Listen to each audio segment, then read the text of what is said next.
Oi pessoal, tudo bem? Eu sou o Gustavo, esse é o canal Redes e Poder no Sistema Internacional e hoje a gente vai falar sobre uma região que vem se autonomizando recentemente, criando novas dinâmicas geopolíticas, geoestratégicas, geoeconômicas que têm impacto no mundo todo, que é a Ásia Ocidental.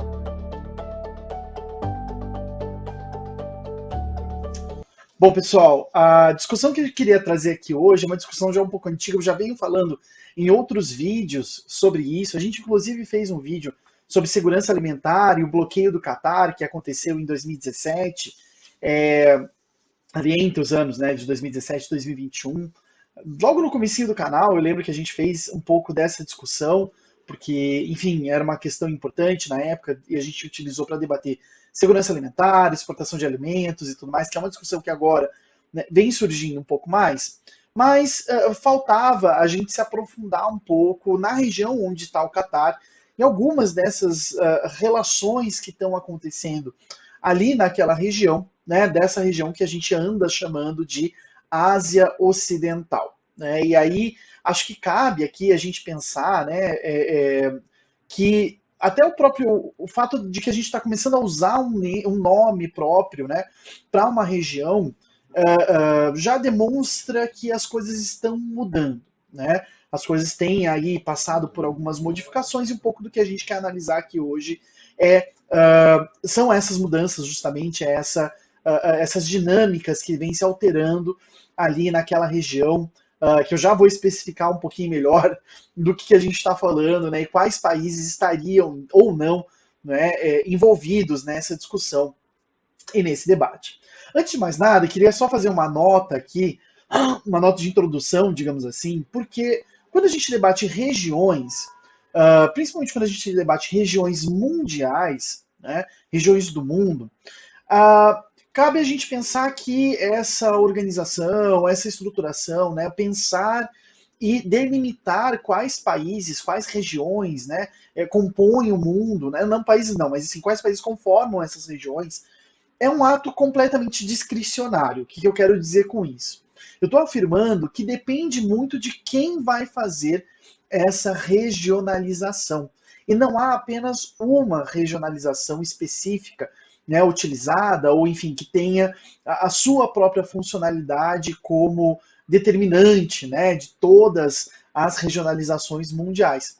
Então a gente depende de uma forma ou de outra de como instituições, como a academia, como, enfim, pesquisadores, como jornalistas se referem a essas regiões no mundo, né, e qual dessas determinações, digamos assim, acaba se tornando aquela mais utilizada, aquela, enfim, que acaba sendo mais representativa para se referir a uma determinada região.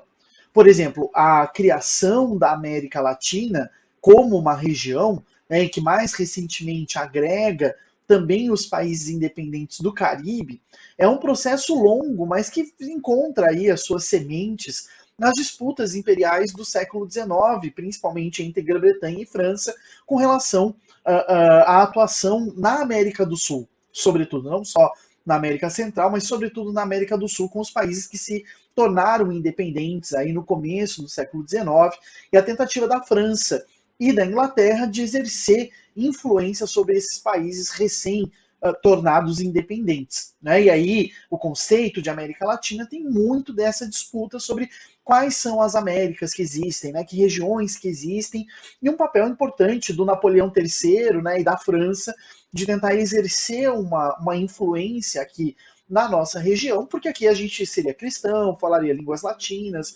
etc. Isso justificaria uma aproximação maior com a França e não tanto com a Inglaterra. Né? Eu quero só mostrar, então, que esses processos de determinação das regiões, eles nem são estáticos, né? Ou seja, alguém vai lá e determina e aquilo se torna válido para o resto da história humana, digamos assim, mas também não é algo que é, digamos assim, completamente autônomo e que vai depender de cada um como observa. Né? Por isso que geralmente a gente vai observar essa discussão relacionado com a pragmaticidade do conceito de região. Né? Existe uma outra região que a gente está devendo aqui no canal, que é a região do Indo-Pacífico, né? Que é uma região literalmente criada pelos Estados Unidos na sua lógica geoestratégica com relação ao avanço da China no sul da Ásia, né, em todas aquelas regiões ali, toda aquela região não só do Sudeste Asiático, com o Vietnã, Camboja, Austrália, né, a Oceania e tal, mas também com a Índia, o Paquistão, o Irã, né, estendendo muitas vezes até a Península Arábica. Né? Essa é uma região que a gente vai ter que trazer aqui no canal em algum momento para analisar, porque ela literalmente está sendo desenvolvida e gestada pelas instâncias geoestratégicas dos Estados Unidos. E aí há uma tentativa de consolidar esse tipo de visão sobre aquela região do mundo. E isso é mais ou menos também o que acontece com essa região da Ásia Ocidental em específico, né? Ou seja, deriva, claro, de visões institucionais sobre esse assunto, sobre esse tema, como dividir aquela região, mas deriva também de processos próprios, né, autônomos, internos dessa região e dos países ali, como eles se identificam e como eles estão executando suas práticas políticas, econômicas, estratégicas, culturais, enfim, relacionadas aos tópicos, inclusive, que a gente debate aqui. Né? Então, existem instituições internacionais para quem a Ásia Ocidental é uma região autônoma, e existem instituições para quem a Ásia Ocidental faz parte de um conjunto mais amplo de países. Né? A Ásia Ocidental, por exemplo, para a OCDE, para a Organização de Cooperação Econômica e Desenvolvimento, assim como para a Divisão de Estatísticas da ONU, a Ásia Ocidental é uma região autônoma, ou seja, comporta, digamos assim, né, o Egito na África, os países que estão na Península Arábica, incluindo a Arábia Saudita, mas também os países litorâneos ali da região, muitas vezes reunindo os países árabes do Levante, né, incluindo ou não a Turquia e o Irã. Aí vai depender de como a instituição se aproxima. A divisão de estatísticas da ONU, por exemplo, faz um esquema geográfico, né, o geoesquema da ONU, para dividir justamente os dados estatísticos que ela vai reunindo ao longo do tempo. E esse geoesquema, ele varia, né, porque, por exemplo, ele foi criado em 1970, mas ele teve revisões em 75, 82, 96 e a última vez que ele foi desenvolvido foi em 99. Ele foi alterado, né, em 1999. Desde lá, a gente já teve não só o Timor-Leste, mas Montenegro, o Kosovo, o Sudão do Sul, né, e mais recentemente esse imbróglio com relação à Ucrânia, né, e as repúblicas independentes do Donbass, que de uma forma ou de outra demonstram que talvez haja a necessidade de questionar esse geoesquema da ONU novamente. Né? Então, a divisão de estatísticas da ONU, ela considera a Ásia Ocidental como uma região autônoma, assim como a OCDE, mas existem instituições em que a Ásia Ocidental ela está incluída, né? Então essa região do Levante, Península Arábica, às vezes chegando até o Irã, às vezes chegando até a Turquia, muitas das vezes incluindo o Egito, estão incluídos numa lógica mais ampla daquilo que a gente chamaria de Oriente Médio estendido. Né? O que é esse Oriente Médio estendido? São os países árabes do norte da África e do Oriente Médio. Essa determinação, né, a sigla que se usa muitas vezes é MENA, né, ou seja, Oriente Médio e Norte da África, em inglês, né, Middle East and Northern Africa, ou também WANA, né, então Ásia Ocidental, West Asia, Northern Africa, Norte da África. Então você tem aí instituições como o Banco Mundial, a FAO, que é a Organização das Nações Unidas para a Agricultura e Alimentação, o UNAIDS, né, que é a agência da ONU para lidar com questões relacionadas ao HIV e à AIDS, o Acnur, né, o Alto Comissariado das Nações Unidas para Refugiados, o Fundo Monetário Internacional e a Liga Árabe, que consideram, de uma forma ou de outra, essa região da Ásia Ocidental como uma região dentro da lógica do Oriente Médio mais amplo, digamos assim. Né? Em termos de segurança, geralmente quando a gente trata de regionalizações geoestratégicas, como aquela desenvolvida pelo Barry Buzan e pelo Ole Weaver, no livro clássico deles, né, Regions and Powers, a gente fala desse Oriente Médio expandido, né, um Oriente Médio que vai do Marrocos, passa ali pela Líbia, Argélia, Egito, chega na Península Arábica, envolve os países do Levante, muitas vezes envolve a Turquia, também alguns países do Cáucaso e a Ásia Central, né, chegando inclusive a englobar não só o Irã, mas muitas das vezes também o Tadiquistão, Quirguistão, Turcomenistão, Cazaquistão, Afeganistão e Paquistão. Né? Então, depende muito da forma como a gente está analisando. Essa breve distinção demonstra que o conceito de Ásia Ocidental, apesar de ter sido usado muito no Ocidente até meados do século XIX, ele ainda se encontra em disputa e em discussão. Né? Ele ainda está, de uma forma ou de outra, aí sendo construído. Ou melhor dizendo, ele é utilizado de uma forma mais pragmática do que normativa, né? Do que acadêmica. Cabe, porém, a gente compreender que o que demarca a importância de se debater a Ásia Ocidental é o avanço do uso interno por parte dos países que conformam, se enxergam como conformando parte dessa região, nas suas lógicas de opções em termos militares, de segurança, de economia, de administração do território, enfim, e sobretudo de inserção internacional. Como que esses países se apresentam para o sistema internacional como um todo. Então, desde o período de consolidação dos estados pós-coloniais no norte da África, na Ásia Ocidental, né, depois da Segunda Guerra Mundial, a gente pode considerar que essa foi uma região que teve uma preponderância geopolítica significativa de potências que se encontravam no entroncamento entre o norte da África, o Levante e a Península Arábica. Né? Sobretudo, a gente vai ouvir falar muito, quando a gente estuda o período pós-colonial ali daquela região, de países como o Egito, a Síria e a Arábia Saudita, que seriam os três principais determinantes do médio mais ampliado. É importante a gente lembrar que nesse período, a Arábia Saudita tinha acabado de ser constituída ali no começo do século XX, e os principados, né, os sultanados, né, as monarquias de sheiks, né, ali da região do Golfo, principalmente, eram resquícios que vão se tornar independentes, por exemplo, da Grã-Bretanha na década de 50, década de 60, década de 70, em alguns casos, até na década de 80. Né? E que tinham um papel muito importante geoestratégico no contato entre as colônias asiáticas e o mar Mediterrâneo, e que por isso vão se tornar muito estratégicos e não vão ser reunidos num grande Estado. Né? Eles vão ter a sua independência de uma forma ou de outra garantida, mas com um baixo nível de autonomia na sua colocação, né, internacional, na sua inserção internacional. Isso quer dizer que não significa que esses países não tivessem um papel participativo ativo, né, que não tivessem um papel importante na organização dessa região. Mas, principalmente, que do Marrocos até o Iraque, mais ou menos, as principais lógicas econômicas, militares, diplomáticas da região passavam necessariamente pelo Egito, pela Síria e pela Arábia Saudita. Né? É nos anos 80 que, de uma forma ou de outra, as coisas começam a mudar, com a consolidação de alguns processos que vinham acontecendo ali na região. Um importantíssimo para a gente entender todo esse movimento é a consolidação do Estado de Israel, depois da Guerra dos Seis Dias, em 1966, e a sua colocação, a partir dos anos 80, como parceiro preferencial dos Estados Unidos ali na região. Independentemente do apoio a monarquias, independentemente do apoio a regimes capitalistas, enfim, que os Estados Unidos davam preferência depois, justamente, né, da consolidação do regime da República Islâmica no Irã.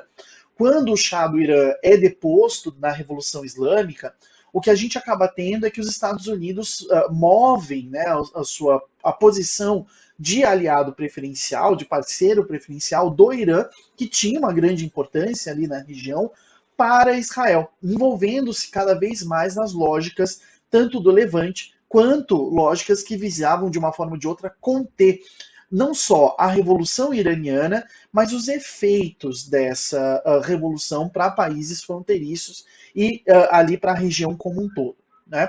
Mas há um terceiro processo importante também, que geralmente a gente deixa passar, que é a consolidação do regime do Muammar Gaddafi, lá na Líbia. Né? Um regime autocrático, né? Ditatorial, mas que tinha uma pegada extremamente anticolonial em plenos anos 80. Né, aquele período que geralmente a gente trata como o fim da Guerra Fria, fim das lógicas, né, de bipolaridade, etc, etc, mas que vai ter um papel muito importante das discussões anticoloniais, porque na África, a gente não pode esquecer, né, o apartheid ele só termina em 1994, e a colonização do apartheid ela não aconteceu apenas no território interno da África do Sul, mas ela aconteceu também com as invasões promovidas pelo regime do apartheid em Angola, na Namíbia, no Moçambique, em Botsuana, enfim, em outras regiões ali, e que tinha então no Muammar Gaddafi e na Líbia uma representação muito importante de voz contrária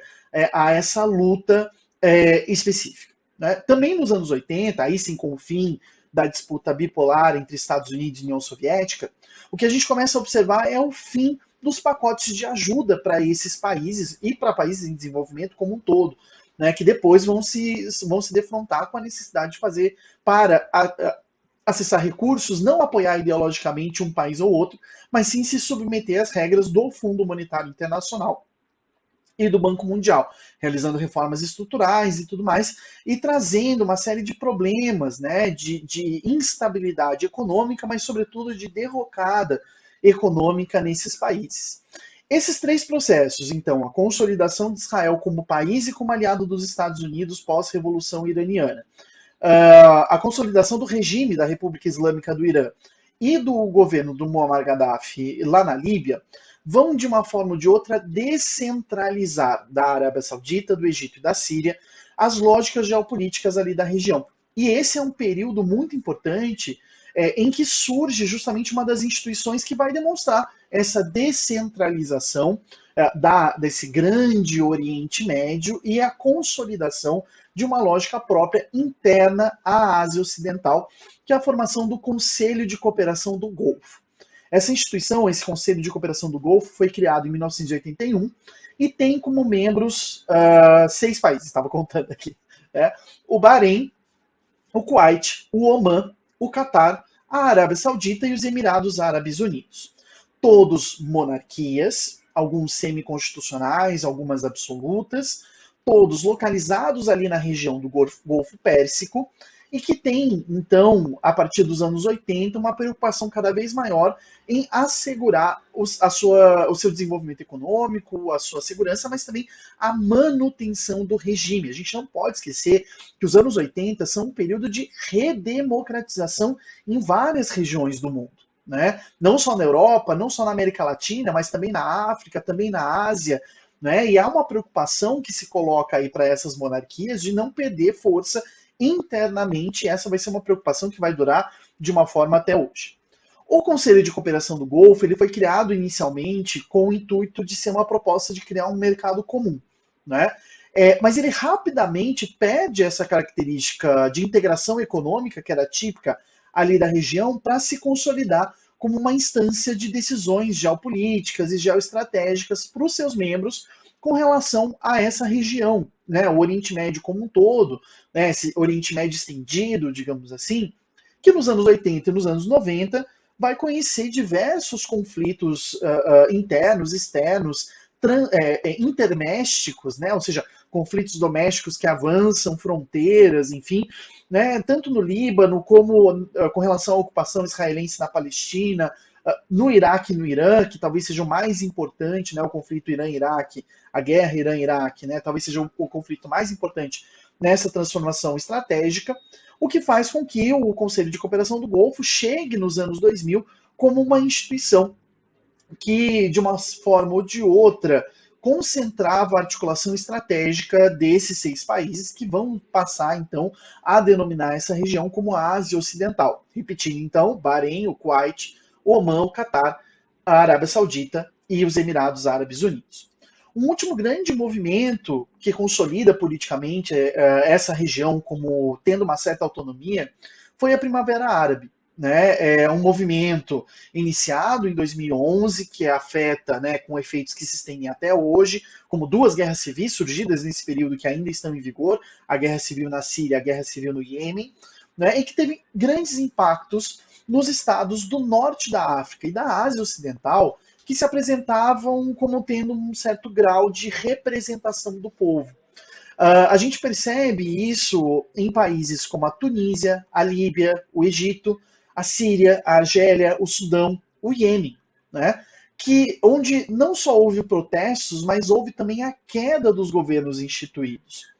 Em países monárquicos, né, seja absolutistas ou constitucionais, ou com monarquias constitucionais, né, os efeitos desses protestos da Primavera Árabe foram relativamente menores, ainda que tenham tido efeitos em países de monarquias constitucionais ou semi-constitucionais, como é o caso do Marrocos, da Jordânia e do Kuwait, mas também em países como o Omã, a Arábia Saudita e o Bahrein, que são monarquias absolutistas. Tá?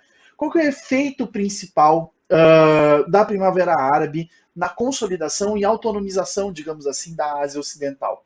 É um abalo profundo nos países que se justificavam, se legitimavam enquanto países nacionais ou países populares, que é o caso do Egito, da Síria, da Argélia, da Líbia, em que a cidadania não está relacionada a uma ligação direta de súdito e soberano, mas sim na constituição de estados nacionais, né, na lógica mais ampla e mais geral de pertencimento a um estado e, portanto, de resposta ao povo. Né? O que a gente observa foi a manutenção de força dos regimes monárquicos depois da Primavera Árabe, né? Causando de uma forma ou de outra a equalização da sua capacidade de definição dos rumos da política regional, com a queda desses grandes países nacionais ou populares, né? E a instabilidade que eles vivem até hoje, envolvendo também o Líbano, né? Enfim, outras regiões que até hoje se encontram de uma forma ou de outra, abalados pelos efeitos aí de quase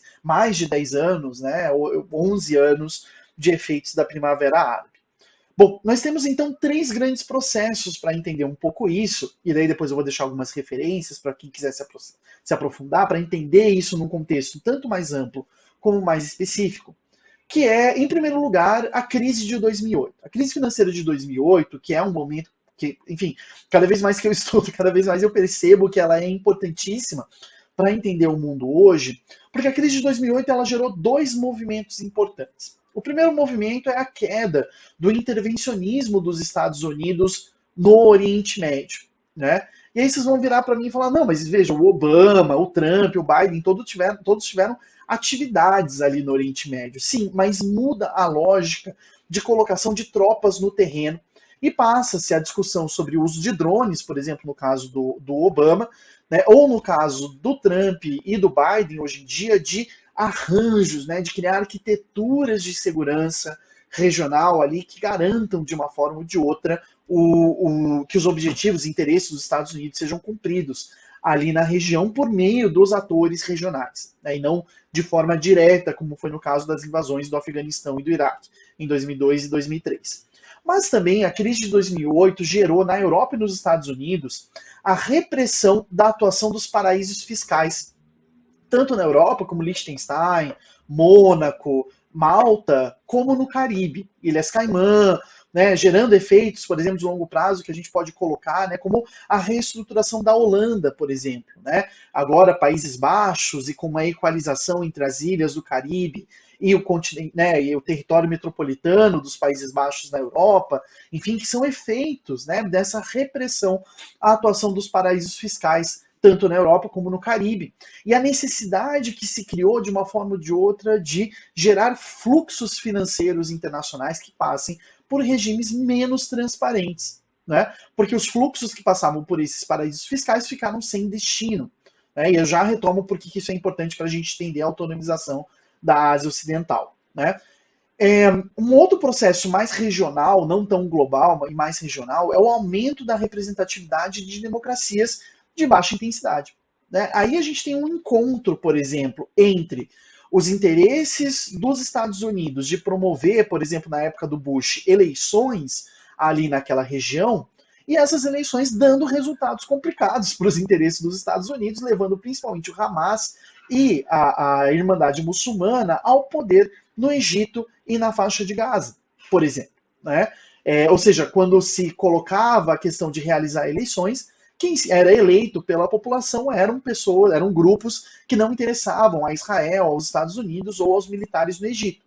Então a gente tem, por exemplo, no caso da Primavera Árabe no Egito, uma revolução de 3 anos que elege o Mohamed Morsi e que é derrubado o Morsi justamente pelos militares em conluio com Israel e os Estados Unidos, né? Demonstrando de uma forma ou de outra que a forma democrática ali na região perdeu força, tanto no caso de Israel como no caso do revigoramento, digamos assim, das monarquias absolutistas ali na região. Isso é muito importante, porque essas monarquias, ao longo dos anos 90 e começo dos anos 2000, vinham sendo questionadas com relação às suas práticas absolutistas, com relação à falta de liberdade, né? Enquanto, por exemplo, os Estados Unidos justificavam a entrada no Afeganistão e no Iraque pelos direitos das mulheres, a gente via aí na Arábia Saudita, até hoje, né, mulheres sendo açoitadas, né, apedrejadas, enfim, né, o desrespeito aos direitos humanos ali na região, que a partir do momento da crise de 2008, em que essas democracias de baixa intensidade vão se proliferando ao redor do mundo, isso deixa de ser um problema e ajuda no revigoramento da força dessas monarquias, tanto interna como externamente. E por fim, o financiamento dessas monarquias por parte da exportação de petróleo e gás em campos que vão sendo descobertos a partir dos anos 80. Por isso que aquele período é um período muito importante para entender as dinâmicas daquela região, por meio de exploração monopolista estatal familiar. Né? Como são estados absolutistas, trata-se da família, né, do rei, do sheik, enfim, né, do monarca ali, do príncipe, enfim, do monarca ali da região. E isso é muito importante, porque a crise de 2008 alertou os circuitos financeiros internacionais para o perigo do investimento em retornos, às vezes, muitas vezes, incertos, porque virtuais. E todo aquele fluxo que eu falei de dinheiro que ia para os paraísos fiscais internacionais é a transformação ali da região em hub internacional. Né? Então, para a gente só recuperar alguns eventos interessantes, importantes para a gente observar nessa região, que ainda vai dar muito o que falar. Eu acho que esse é assim, um dos lugares para a gente observar, né, e ver com calma. Né? A gente está falando aí desde processos longos, como a Primavera Árabe em 2011, o início das guerras civis no Iêmen e na Síria, né, que podem ser considerados como fazendo parte dessa Ásia Ocidental, né, e avançando em direção, por exemplo, a uma primeira crise diplomática entre a Arábia Saudita e o Catar em 2017, em 2014, perdão. Nessa crise, né, havia a acusação de que o Catar estava incentivando a Irmandade Muçulmana, estava incentivando o Hamas a atuar, e que o Catar seria um proxy, né, seria um agente por procuração dos interesses do Irã. E é importante, né, eu falava do vídeo sobre a situação do Catar. O Catar importa 60% dos seus alimentos, porque ele não produz, né, e ele importa principalmente do Irã. Então há um nível de dependência aí. Claro, há um nível de relação religiosa, mas há um nível de independência importante, né, econômica também. E a partir de 2017, a gente começa a observar uma engrenada em direção ao tensionamento de relações ali próprias daquela região, não tão mais ligadas a lógicas globais, mas sim a disputas internas. Porque a gente tem uma nova crise diplomática entre o Catar e os países do Conselho do Golfo em 2017. É importante a gente lembrar, 2017 a gente está falando de fechamento de fronteiras já, porque em 2016 a gente tem a eleição do Trump e a gente tem o Brexit acontecendo no Reino Unido, e em 2017 a gente também tem a nomeação do Mohammed bin Salman, o MBS, como príncipe herdeiro da Arábia Saudita, né, num golpe que o pai dele dá, o Salman bin Saud, né, que era filho do primeiro rei da Arábia Saudita, num golpe interno constitucional que transforma a monarquia da Arábia Saudita em uma monarquia hereditária familiar. Né? Familiar, não, talvez esse não seja um bom termo, mas hereditária direta, né? De pai para filho, porque até então quem eram os herdeiros? Era o irmão mais novo, né? Tanto que o Salman bin Saud era filho do primeiro rei saudita, né? O Saud lá, né, o primeiro rei da Arábia Saudita, e ele foi o quinto ou sexto rei, digamos assim, porque os irmãos mais velhos dele eram aqueles que assumiram o trono antes. E ele faz um golpe constitucional em 2017 para transformar o seu filho, e não o seu irmão mais novo, em príncipe herdeiro, que agora se consolida aí na sua posição e que assassina, por exemplo, Jamal Khashoggi em 2018 na Turquia. Né? Então a gente percebe justamente esse revigoramento das lógicas internas se espalhando para outras regiões ali. Né? Em 2017, já sob a liderança da política externa da Arábia Saudita por parte do MBS, do Mohammed bin Salman, A gente tem uma nova crise diplomática com relação ao Catar, aí com os países do Conselho do Golfo bloqueando fronteiras, fechando acessos ao Catar em específico, uma crise que só vai ser normalizada, né, reduzida em 2021, no ano passado. Então, esse tempo todo, né, ficamos com 4 anos de tensionamento ali na região. O Catar, que é um país muito importante, que recentemente reviu seu espaço aéreo, que a gente discutiu aqui também no canal, de forma bem recente. E em 2020 a gente tem a assinatura dos Acordos de Abraão entre Israel, Arábia Saudita, Israel, Emirados Árabes Unidos, Estados Unidos e Bahrein. Né? Ou seja, um guarda-chuva de normalização das relações entre Israel e os países árabes, que uma normalização que se estende aí desde o Marrocos até a Ásia Ocidental, porque a gente tem desde 2010 um recrudescimento da crise, do conflito por procuração entre Israel e Irã ali naquela região, o que aproximou Israel das monarquias do Golfo, com exceção do Catar, que tem uma relação muito próxima com o Irã. Né? Então, esse recrudescimento começa ali a partir de 2010. Entre 2019 e 2020, a gente tem o auge desse tensionamento, mas hoje em dia a gente ainda vive aquilo que alguns analistas chamam de Guerra Fria regional, né? Ou seja, o desenvolvimento desse conflito por procuração entre Israel e Irã, que envolve também os países árabes e, sobretudo, essas monarquias absolutistas dessa região chamada de Ásia Ocidental. Então, na verdade, foi um voo bem rápido, né, bem por cima, com relação às dinâmicas recentes dessa região, que é uma região importante que a gente tem que observar, porque está se conformando como tendo lógicas próprias. Para quem quiser se aprofundar um pouco nessa discussão, eu recomendo fortemente acompanhar os trabalhos do professor Andrew Trauman, que vem desenvolvendo, né, desde faz muito tempo, pesquisas sobre o Oriente Médio, né, sobre o desenvolvimento, por parte, claro, da análise histórica, né, que traz uma riqueza muito maior de detalhes do que aquela que a gente colocou aqui. Ele tem um livro sobre as relações entre Brasil e Oriente Médio na época da ditadura militar, esse período dos anos 80, justamente 70, 80, né, que vão conformar essa mudança ali na região da Ásia Ocidental, que eu recomendo muito, eu vou deixar aqui a referência para vocês aqui, tá bom? É isso, espero que vocês tenham gostado. Se ficou alguma dúvida, tem algum comentário, coloca aqui nas descrições. Se você gostou desse vídeo, curte, compartilha, se inscreve aqui no canal. A gente está muito feliz com o feedback de vocês, tá bom? Um abraço e até semana que vem.